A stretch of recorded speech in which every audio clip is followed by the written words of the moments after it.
بسم اللہ الرحمن الرحیم، السلام علیکم۔ میں ہوں سیبی کاظمی، آپ دیکھ رہے ہیں فیس بک اور یوٹیوب۔ آج 10 جولائی، یہ جمعے کے دن کا دوسرا ویلاگ ہے۔ پہلے آپ کے سامنے خلاصہ، پھر ان کی تفصیل۔ ٹرمپ نے نیتن یاہو کو بھی ممکنہ حملوں سے کیوں روکا؟ 5 اہم ممالک سے رابطے کیے، سعودی عرب سمیت سیز فائر کے لیے کیوں تیار ہوا؟ قتل کی سازش، وائٹ ہاؤس کے اندر لان میں کس کس کو مارنا تھا؟ 8 لوگ گرفتار۔ ریڈ الرٹ امریکہ میں، سپریم لیڈر کے جنازے میں اہم شخصیات زندہ نکلی، سیکیورٹی خدشات کے باوجود تقریب میں موجودگی، دنیا حیران۔ ٹرمپ ایک دفعہ پھر یہ جنگ سے بھاگنے کے بعد سب سے بڑے حملے اور جس ملک پر ہوئے اس کی ایران آمد، وجوہات کیا ہوئی؟ عربوں کی ہوا ٹائٹ کیوں ہوئی؟ ٹرمپ نے آج گولان کا علاقہ بھی اسرائیل کو دینے کا اعلان کیا، احمد شرح کو بلانے کا مقصد، اور ترکی نے S-400 روس کا عرب ممالک کو دینے کا معاملہ، اور ابنائے ہرمز کے بھی انتہائی اہم ترین معاملات آپ کے سامنے رکھنے، اور پاکستان کے خطرناک حالات، فیلڈ مارشل پریشان کہ کشمیر میں الیکشن کا بہانہ ہے یا لانگ مارچ نشانہ ہے، 4000 لوگ، فوج کے آپریشن سرچ لائٹ تیاریاں، شہباز، نواز، بلاول خوفزدہ ہیں کشمیر جانے سے، عوامی ری ایکشن ہے یا معاملہ کیا ہے؟ بلوچستان میں مزید ہلاکتوں کی خبریں، 350 سے زیادہ استعفے، بلوچستان حکومت مستعفی ہونے کے قریب، سیاسی رہنماؤں کو آزاد کروانے کے مطالبات، اور پنجاب پولیس نے، اسلام آباد پولیس نے بھی ان کی طرح خواتین سے بدسلوکی، معاشی حالات میں خطرناک جھٹکے، کرپٹو کرنسی حرام کرنے کا معاملہ، فیلڈ مارشل کی مرضی سے یا اس کے خلاف، وہ بھی آپ کو بتانا ہے۔ ابھی جو سب سے پہلے بڑی خبر، جو اچانک ٹرمپ نے انکار کیا ایران پر حملے سے، اسرائیل کو بھی روکا کسی قسم کے ایکشن سے، اور اچانک سیز فائر کی طرف بھاگا، اس کی وجوہات کیا بنی وہ اب سامنے آ گئی کہ امریکی فوج نے کہا ایران پر حملے نہیں کریں گے۔ امریکی میڈیا نے خود بتایا کہ ٹرمپ پر وائٹ ہاؤس کے لان کے اندر UFC فائٹ کے اندر قتل کرنے کا منصوبہ، 8 لوگ گرفتار ہوئے۔ ریڈ الرٹ، یہ ڈرونز کے ذریعے امریکی صدر، نائب صدر، وزیر خارجہ اسرائیل کے وزیر اعظم ایلون مسک سمیت ان لوگوں کو قتل کرنا چاہ رہے تھے۔ 14 جون سے یہ معاملہ شروع ہوا تھا، ٹرمپ کی 80 سالگرہ کے موقع پر 4000 لوگوں کے سامنے ہونا تھا کہ ٹرمپ اتنا خوفزدہ کہ 800 ملین قطر کا جہاز چھوڑا، ترکی میں کانفرنس چھوڑی، وطن واپسی ہوئی، امریکی جہازوں کے سائے میں ساری سیکیورٹی بدلی گئی، اور قائم مقام صدر تک کا نام آ گیا کہ میرے بات کون گا۔ ان کے وہم و گمان میں بھی نہیں تھا کہ ایران وائٹ ہاؤس تک پہنچ جائے گا۔ ابھی تک یہ دیکھ رہے تھے کہ جنگ ہم ایران میں لڑ رہے ہیں، لیکن یہ لگائی ہوئی آگ ان کے گھر تک پہنچنی شروع ہوئی تو پھر دوڑیں شروع ہوئیں۔ دوسرا، انہوں نے ایران کی عوام کو دیکھا، یہ خوفزدہ ہونے والے نہیں ہیں۔ 131 دنوں کے بعد ان کے جو مشہد میں امام رضا کے مزار میں آج ایران کے سپریم لیڈر علی خامنائی سپرد خاک ہوئے، اور یہ دیکھ لیا نا کہ 2 دن کی بمباری کے دوران یہ تقریبات چلتی رہی، عوام کا خوف نظر نہیں آیا۔ اس کے بعد پھر صورتحال میں بڑی تیزی سے تبدیلی آئی 8 گھنٹوں میں۔ ٹرمپ نے جنگی بحری بیڑے اور فوجی وسائل اس تنازع میں جھونکے ہوئے ہیں اور اس جنگ میں پھنسا ہوا ہے، اس میں سے نکلنا چاہتا ہے۔ دیکھیں، ایران پر قبضہ اس کا ناممکن ہو چکا ہے، یہ افغانستان پر قبضہ برقرار نہیں رکھ سکے، تو فوجی نقطہ نظر سے ایران پر تو ناممکن ہے۔ حملے کرنا، بمباری کرنا آسان ہے، زمینی فوجیں اتارنا، رجیم چینج کرنا یہ ناممکن ہے۔ اتنا مضبوط دفاع ہے کہ اتحادی خود سعودی عرب انہیں کہہ رہا ہے کہ ابھی جو عرب امارات، بحرین اور قطر، کویت پر بھی حملے ہوئے، وہ اتنے خفیہ تھے کہ وہ ماننے پر تیار نہیں تھے، یعنی کہ وہ اس جنگ میں شرکت کے لیے تیار نہیں ہے۔ ایران کے سامنے کھڑا ہونے کی ضرورت تو چھوڑ دیں، 2800 سے زیادہ میزائل تو صرف 3000 سے زیادہ ڈرون تو مارے گئے ہیں عرب امارات میں، ایک حملے کا وہ جواب نہیں دے سکے۔ سعودی عرب نے اب انہیں بتایا کہ اتحادی اب آپ کے ساتھ نہیں ہے۔ اس کے بعد ٹرمپ 8 گھنٹوں کے اندر یہ معاملہ بدلنے پر مجبور ہوا، کیونکہ اس کا کردار سب دیکھ چکے، سوائے پاکستان اور قطر کے کوئی اس کے ساتھ کھڑا نہیں، کیونکہ ایک ایسا شخص چند دن پہلے ایران کی شہادت کو انتہائی عقل مند لوگ، بات چیت کے لیے بڑے اچھے لوگ، مفاہمتی یاداشت، معاہدے کے لیے اچھل کود، عظیم معاہدہ، بلکہ امن کا نوبل انعام مانگ رہا تھا، چند دن کے اندر اندر اس نے ایران کی لیڈرشپ کو جھوٹے، دھوکے باز، بیمار اور گندی گالیاں تک دیں، معاہدہ ختم کرنے کا اعلان کیا۔ 60 دن کا معاہدہ تھا، 20 دن نہیں گزار سکے، جوہری مذاکرات میں کوئی پیش رفت نہیں کر سکے، نہ ایران سے اپنا ہرمز کنٹرول لے سکے۔ ایران نے بلکہ 4 کروڑ بیرل تیل اپنا برآمد کر لیا، اربوں ڈالرز کما لیے، ان کی جوہری تنظیمات میں تیزی سے یورینیم بھی اب سودا ہونے لگا۔ تو اب ان حالات میں انہیں لگا مذاکرات کے علاوہ کوئی دوسرا راستہ نہیں۔ پھر ان کے پاس ظاہر ہے پاکستان، مصر، قطر جیسے ملک موجود ہیں۔ قطر کا دیکھیں ابھی وقت، جب آپ یہ ویلاگ دیکھ رہے ہیں، تہران پہنچا ہوا ہے، یہ ایران کو ایک دفعہ پھر منت ترلے کے لیے ٹیبل پر لانے کی کوشش کر رہے ہیں، لیکن مذاکرات کیسے کامیاب ہوں گے جب قطر کی LNG کی اپنی پیداوار بند ہے؟ راس الفان پر ایران نے وہاں پر حملے کیے، ابنائے ہرمز میں قطر کے ٹینکر پر حملہ ہوا، لیکن قطر کے لوگ دوبارہ پہنچ گئے۔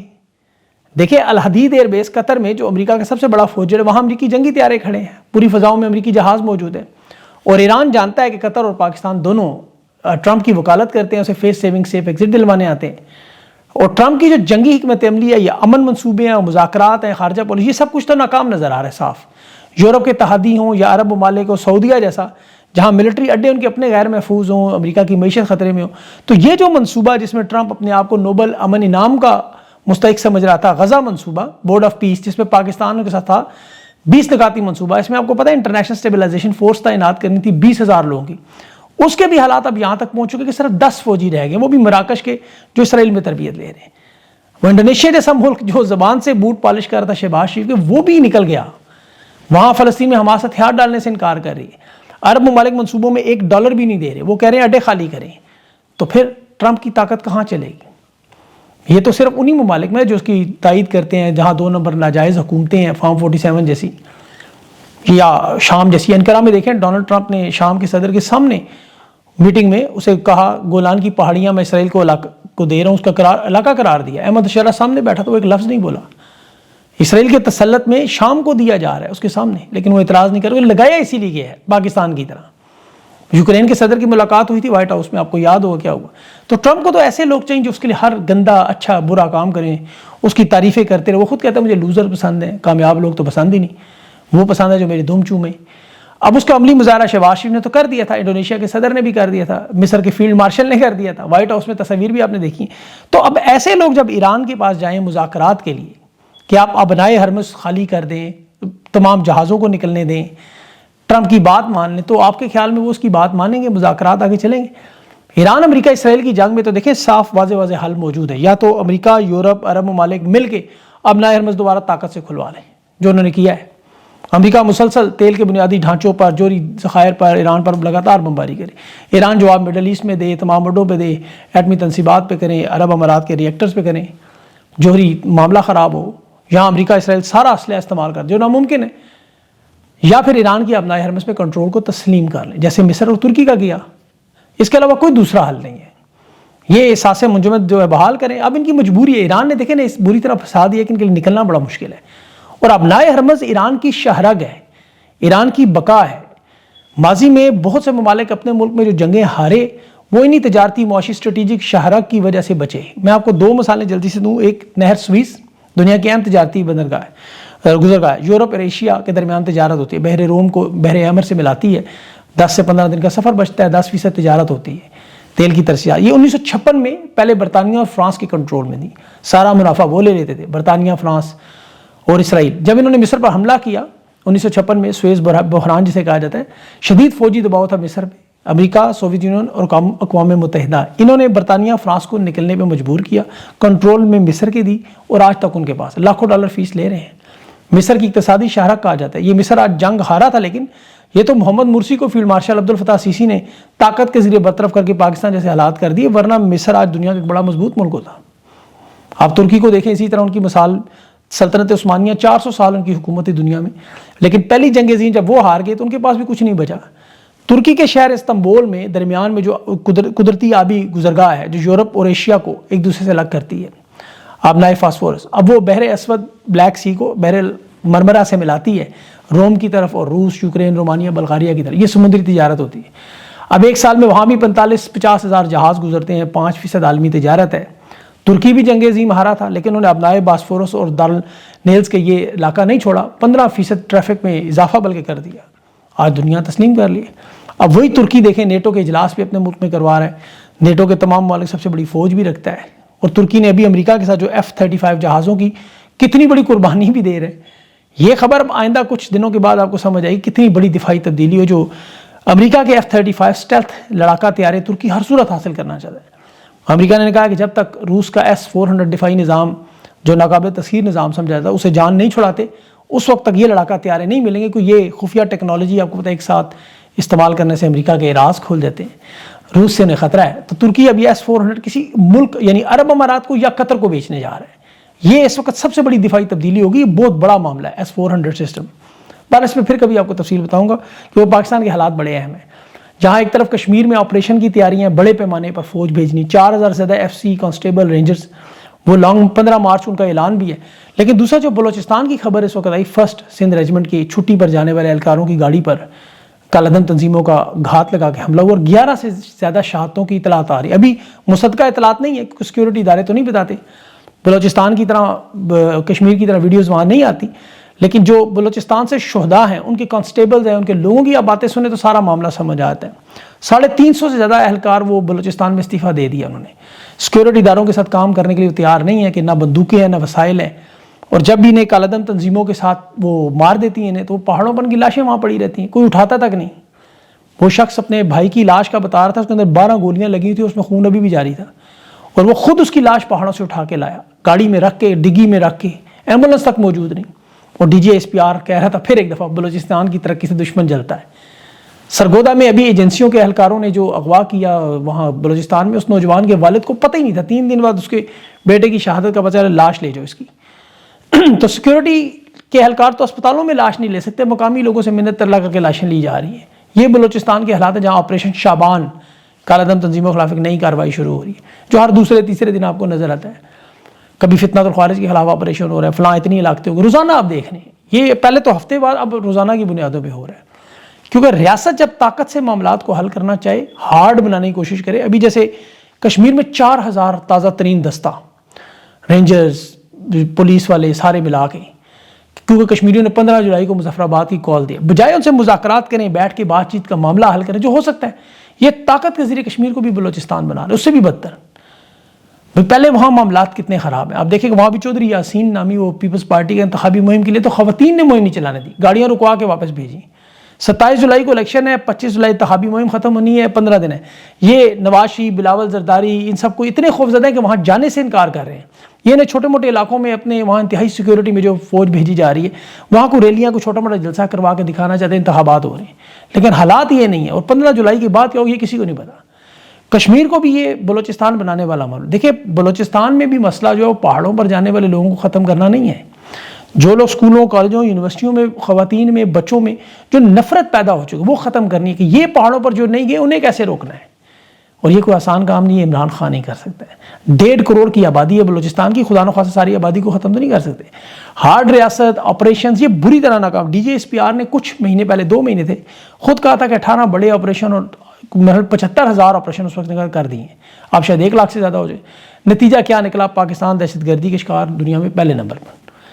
یہ ایک کام آپ نے 1 لاکھ دفعہ کیا، کوئی نتیجہ نکلا، 1 لاکھ ایک دفعہ اور کر لیں، کیا آپ کو کامیابی تو نہیں ہو سکتی؟ فوجی جرنیلوں کی تو ایک تاریخ ہے، دیکھیں 26 مارچ 1971 آپریشن سرچ لائٹ مشرقی پاکستان میں ایسے ہی شروع ہوا، جہاں شیخ مجیب واضح اکثریت جیت چکا تھا، وزیر اعظم بن رہا تھا، صرف قومی اسمبلی کا اجلاس ملتوی کیا، احتجاج شروع ہونا تھا، مذاکرات ہونے تھے، انہوں نے انکار کر دیا۔ وہاں بنگلہ دیش میں مقامی نیم فوجی دستے بنگالی فوجیوں نے احکامات ماننے سے انکار کر دیا، جو اگر آج کشمیر بلوچستان میں تو یہی معاملہ۔ پھر آپریشن شروع ہوا، ڈھاکہ یونیورسٹی، پولیس لائنز، وہاں کے دفاتر، عوامی لیگ، پھر کیا ہوا؟ مکتی بانی بنی، اور اس کے بعد لوگ بھارت گئے، 1971 کو جنگ ہوئی، 93,000 لوگوں نے سرنڈر کر دیا، مشرقی پاکستان بنگلہ دیش بنی۔ اب بالکل وہی تاریخ بلوچستان میں، وہی تاریخ آزاد کشمیر میں۔ انہیں کسی نے یہ بتایا کہ سری لنکا میں تمل ٹائیگرز کو جیسے ختم کیا تھا، وہ ایک الگ تمل ریاست مانگ رہے تھے، جو 1 لاکھ لوگ اس میں مارے گئے، بالآخر سری لنکا کام۔ انہیں لگتا ہے ہم بھی وہی کر، لیکن وہ جغرافیائی زمینی حقائق، دیگر حالات پاکستان کے کسی صوبے سے، بلوچستان، کشمیر سے سری لنکا کا گوریلا جنگ سے موازنہ ہو ہی نہیں سکتا۔ اس کا موازنہ صرف مشرقی پاکستان سے ہوتا ہے، کیونکہ بلوچستان کا جغرافیائی سرحدی حالات مختلف، زمینی حقائق مختلف ہیں۔ آپ کشمیر کے حالات دیکھیں، سرحدی پیچیدگیاں ہیں، وہاں علاقائی حالات ہیں، لوگوں کی تربیت ہی مختلف ہے، اور ان صوبوں نے کبھی علیحدہ ریاست بنانے کا مطالبہ نہیں کیا۔ ان کے ساتھ صرف ظلم اور زیادتی ہو رہی ہے، جسے روکنا چاہتے ہیں۔ یہ اپنے وسائل کی تقسیم، مینڈیٹ کی چوری، غیر جمہوری طریقے سے جو لوگ مسلط کیے جائیں ان سے جان چھڑانا چاہتے ہیں، جو شرک سے بڑا جرم ہے، اس پر احتجاج کرتے ہیں، بجائے گولیاں مارتے ہیں، آپریشن کرتے ہیں، مسنگ پرسن بناتے ہیں۔ اب سیاسی جماعتیں تمام کی تمام کیا مطالبہ کر رہی ہیں؟ اے پی سی میں بھی آپ نے دیکھا ہو، تحریک انصاف سمیت، کہ بلوچستان میں وہاں حکومت استعفیٰ انہیں دے دینا چاہیے۔